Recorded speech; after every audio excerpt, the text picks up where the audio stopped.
안녕하세요. 김정아 코치와 함께하는 메타 코칭 TV 장세훈, 김재환, 김정아 코치입니다. 안녕하세요. 코치님, 저희가 지금 함께 이야기를 계속 해오고 있는데요. 네. 너무나 큰 도움이 되고 있습니다. 그래서 많은 분들이 이렇게 도움이 되신다고 댓글을 달아주시고 계시는데 저도 정말 감사하고 뿌듯하고 그런 생각이 듭니다.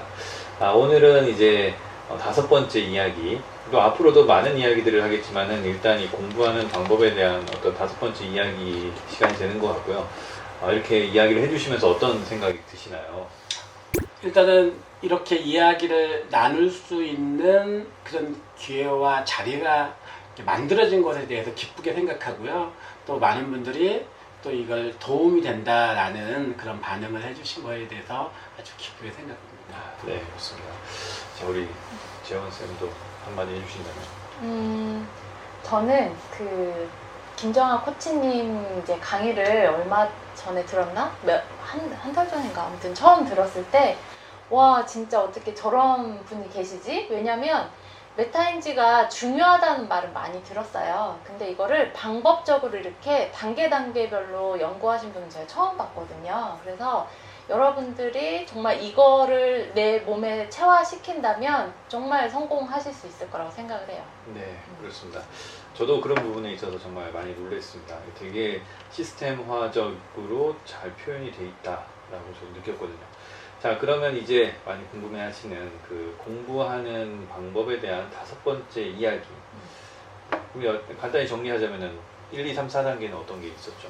즐겁게 공부를 신나게 하려면 5가지 패턴이 있는데요. 첫 번째 뼈대학습, 두 번째 이해학습, 정리학습, 질문학습까지 이제 이야기를 들었습니다. 네. 나머지 5단계는 이제 뭔지 좀 궁금해요. 마지막 5번째 단계를 좀 말씀을 드리겠습니다. 항상 마지막에 가면은 처음으로 돌아가야 돼요. 네, 그 얘기 들어봤어요. 네, 제가 처음에 시작할 때 어떤 말씀을 드렸냐면 투자한 시간, 노력, 열심히 반드시 성과나 결과로 일치하지 않는다. 안타까운 일이죠. 가슴 아픈 일이죠. 맞아요. 그러면 어떻게 하면은 내가 투자한 시간과 노력만큼의 결과와 성과를 얻을 수 있을까? 그것을 이제 저비용 고효율 공부라고 이야기하는데요. 그 공부 방법론적으로 그걸 한 단어로 표현했습니다.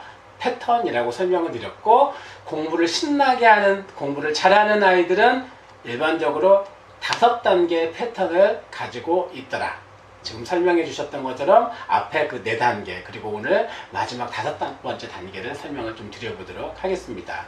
5번째 단계의 키워드는 통합 학습입니다. 통합. 통합. 대통합. 네, 대통합.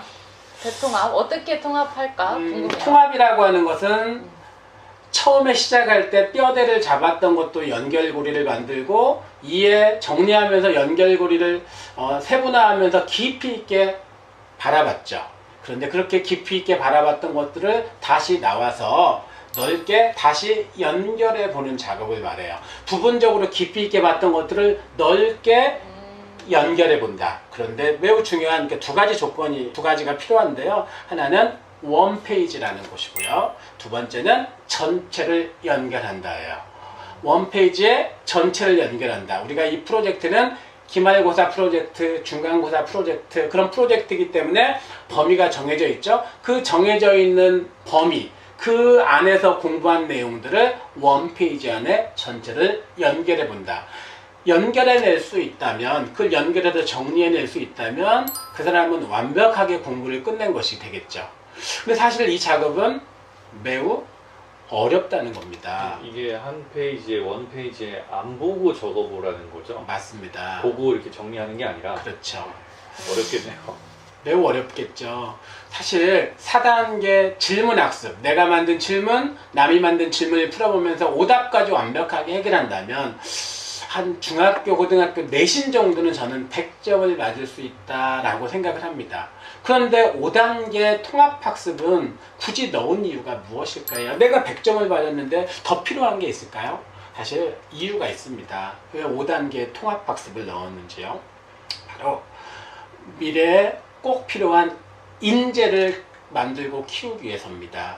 자, 통합에서 나오는 결과물이 뭔지 아세요? 통합이 됐을 때 어떤 능력이 생길까요? 응용과 창의. 창의라고 말씀하셨는데 비슷한 말, 요즘 창의 융합형 인재를 키워야 된다 이렇게 이야기하는데요. 또 다른 말로 통찰력이라고 이야기해요. 자, 두 가지가 전제되었을 때 통찰력이 생겨요. 남이 못 보는 걸 보는 거죠. 인사이트를 얻는 겁니다. 그게 이제 창의 융합 능력과 연결되겠죠. 첫 번째는 전체를 보는 능력이에요. 두 번째는 연결되는 능력입니다. 이 두 가지가 되었을 때 전체를 볼 수 있고 연결할 수 있는 능력이 있을 때 본질을 찾아내는 능력, 이런 것들이 생긴다고 이야기해요.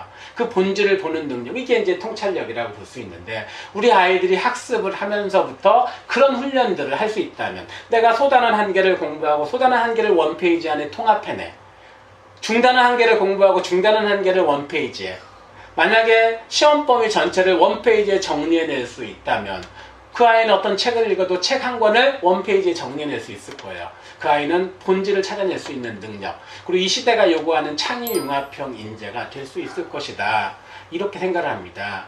그래서 조금 힘들지만 과목에 따라서 내가 100점 맞을 수 있는 준비를 한 다음에 한번 마지막에는 그것들을 전체 공부한 것들을 원페이지에 정리해내는 훈련들을 한번 해봐라. 그런 역량들이 키워진다면 이 4차 산업혁명 시대라고 이야기하는 그런 시대의 인재로 우리 아이들이 자라갈 수 있지 않을까, 이렇게 생각을 합니다. 그래서 이제 그 부분에서 구체적으로 기술적인 부분하고 이제 심리적인 부분 좀 설명을 조금 더 깊이 드려볼 수 있도록 그렇게 하겠습니다. 자, 시험입니다. 시험 마지막 단계까지 왔는데요. 마지막 단계에 와서 아이들이 하는 게 있습니다. 일반적으로 어떤 어휘를 쓰냐면은 총정리라는 어휘를 쓰죠. 네네.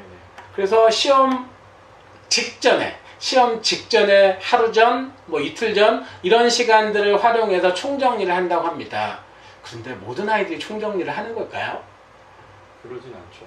총정리라고 하는 것은 앞에 4단계 개념 학습을 다 마치고 약점 학습해서 오답 정리까지 다 마쳐서 공부가 완벽하게 된 아이들이 그래도 부족한 것이 있는지를 찾아보는 것이 바로 총정리라고 볼 수가 있는데, 어떤 아이들은 교과서 이해도 안 되고 있어요. 그런데 시험 전날이라고 해서 총정리 할 수 있는 걸까요? 말은 총정리지만 실제로는 이해하는 학습을 해야 되겠죠.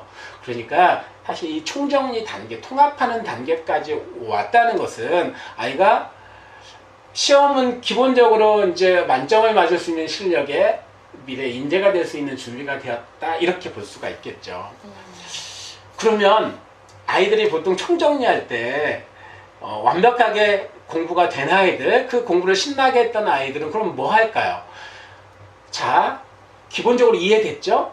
정리됐죠? 문제도 풀었죠? 약점도 해결했죠?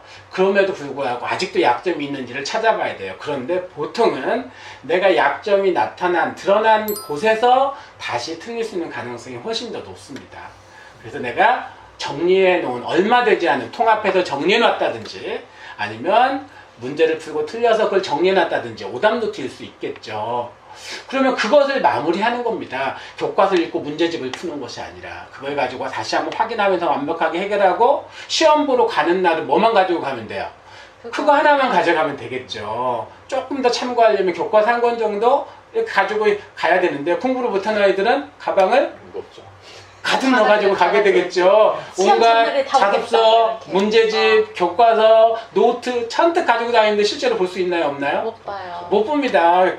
학교 가서 쉬는 시간 10분, 20분, 아니면 조금 넓으면 이제 좀 많게는 중간에 자율학습하는 시간 1시간 정도, 이 정도 시간이 있는데 그 시간 동안 다 볼 수 없거든요. 그래서 기술적으로는 그렇게 그런 노트, 정리되어 있는 나만의 노트를 딱 만들어냈고 그걸 가지고 마무리할 수 있는 그것을 바로 총정리라고 한다. 기술적으로는 첫 번째 그거고요. 두 번째, 심리적인 부분도 좀 관리를 해야 돼요. 우리가 보통은 이제 멘탈이라고 하는 건데, 나중에 멘탈에 대해서 조금 더 깊이 있게 다룰 텐데, 오늘은 이제 간단하게 이제 2개의 키워드만 좀 말씀을 드릴게요. 2개를 꾸준히 유지해라. 하나는 평정심이라고 하는 것이고, 두 번째는 긴장감도. 이 두 가지의 사이의 균형을 이렇게 유지를 하는 것이 매우 중요하다. 평정심은 잘 보든 못 보든 그 마음의 변화가 없이 쭉 유지되는 마음이죠. 잘 봤다고 하더라도 그것 때문에 방방 뛰지 않고 못 봤다고 하도 콧바들이지 않고 그래서 끝까지 끝나는 날까지 그 마음을 유지하면서 가는 것. 긴장감은 뭘까요? 긴장감이 너무 떨어지게 되면은 풀어져 버리게 됩니다. 그래서 적절한 긴장감이 효율을 높일 수 있다는 연구도 있죠. 그래서 적절한 긴장감을 유지할 수 있도록 이제 내 마음을 관리해 가는 것 이런 것들이 좀 필요하다. 시험 기간에 하는 겁니다.